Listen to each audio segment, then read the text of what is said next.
ಇವತ್ತು ಇಲ್ಲಿ ನಾನು ಮೊಸರನ್ನ ಯಾವ ರೀತಿ ಮಾಡಬೇಕು ಅಂತ ಹೇಳ್ಕೊಡ್ತಾ ಇದ್ದೀನಿ. ಮೊದಲಿಗೆ ಅಕ್ಕಿ ಚೆನ್ನಾಗಿ 2 ಸರ್ತಿ ತೊಳ್ಕೊಂಡು ನಾವು ಡೈಲಿ ಅನ್ನ ಯಾವ ರೀತಿ ಮಾಡ್ತೀವಲ್ಲ ಆ ರೀತಿ ಅನ್ನ ಮಾಡಿಟ್ಕೋಬೇಕು. ಅನ್ನ ಮಾಡಿಟ್ಕೊಂಡಾದ್ಮೇಲೆ ಅದಕ್ಕೆ ತಣ್ಣಗಾಗಕ್ಕೆ ಬಿಡಬೇಕು. ತಣ್ಣಗಾದ್ಮೇಲೆ ಅದಕ್ಕೆ ಒಗ್ಗರಣೆಗೆ ಏನೇನು ಹತ್ತದ ಅಂತ ನಾನು ಇಲ್ಲಿ ಹೇಳ್ತಾ ಇದ್ದೀನಿ, ನೋಡ್ಕೊಳ್ಳಿ. ಮೊಸರು, ಕಡಲೆಬೇಳೆ, ಉಳ್ಳಾಗಡ್ಡಿ, ಕೊತ್ತಂಬರಿ, ಗೋಡಂಬಿ, ಮೆಣಸಿನಕಾಯಿ, ಕರಿಬೇವು, ಸಾಸಿವೆ, ಸ್ವಲ್ಪ ಎಣ್ಣೆ, ರುಚಿಗೆ ತಕ್ಕಷ್ಟು ಉಪ್ಪು. ಈ ಇಂಗ್ರೀಡಿಯೆಂಟ್ಸ್ ಬೇಕು. ಯಾವ ರೀತಿ ಮಾಡೋದನ್ನು ನಾನು ಹೇಳ್ಕೊಡ್ತೀನಿ ನೋಡಿಲ್ಲಿ. ನೋಡಿ, ಮೊಸರನ್ನಕ್ಕೆ ಹಾಕಲಿಕ್ಕೆ ಇಲ್ಲಿ ಒಗ್ಗರಣೆ ಹಾಕ್ಕೋಬೇಕು. ಸ್ವಲ್ಪ ಎಣ್ಣೆ ಹಾಕ್ಕೋಬೇಕು. ಸ್ವಲ್ಪ ಎಣ್ಣೆ ಹಾಕ್ಕೊಂಡು ಈ ರೀತಿ ಸಾಸಿವೆ ಹಾಕಬೇಕು.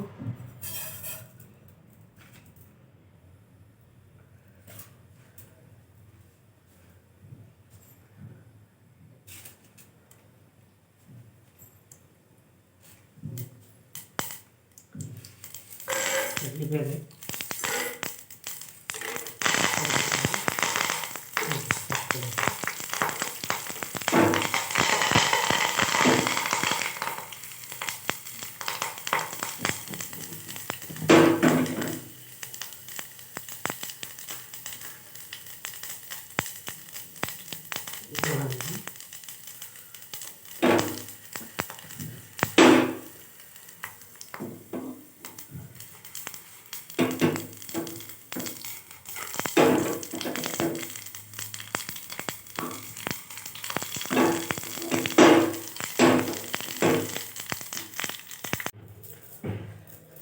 ನೋಡಿ, ಅನ್ನ ಈಗೆಲ್ಲ ಚೆನ್ನಾಗಿ ಆರಿಬಿಟ್ಟಿದೆ. ಈ ರೀತಿ ಅನ್ನ ಆರಿಬಿಡ್ಬೇಕು.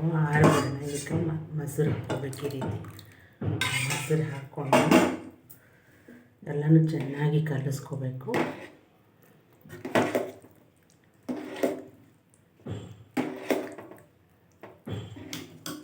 ಸ್ವಲ್ಪ ಮೊದಲಿಗೆ ಅನ್ನ ಮಾಡೋ ಹೊತ್ತಿಗೆ ಉಪ್ಪು ಹಾಕ್ಕೊಂಡಿರ್ತೀವಲ್ಲ, ಸ್ವಲ್ಪ ನೋಡಿ ಉಪ್ಪು ಹಾಕ್ಕೋಬೇಕು.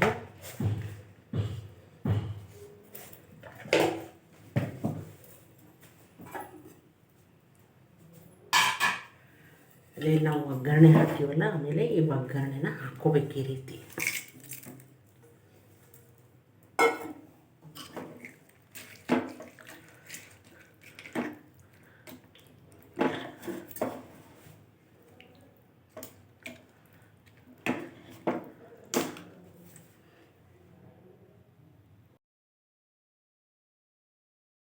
ರುಚಿಕರವಾದ ಮೊಸರನ್ನ ಯಾವ ರೀತಿ ರೆಡಿಯಾಗಿದೆ ಅಂತ. ಬೇಸಿಗೆಯಲ್ಲಿ ಇದು ಭಾಳ ಚೆಂದ, ಹೆಲ್ತಿಗೆ ಮಾಡ್ಕೊಂಡು ತಿನ್ಬೋದು.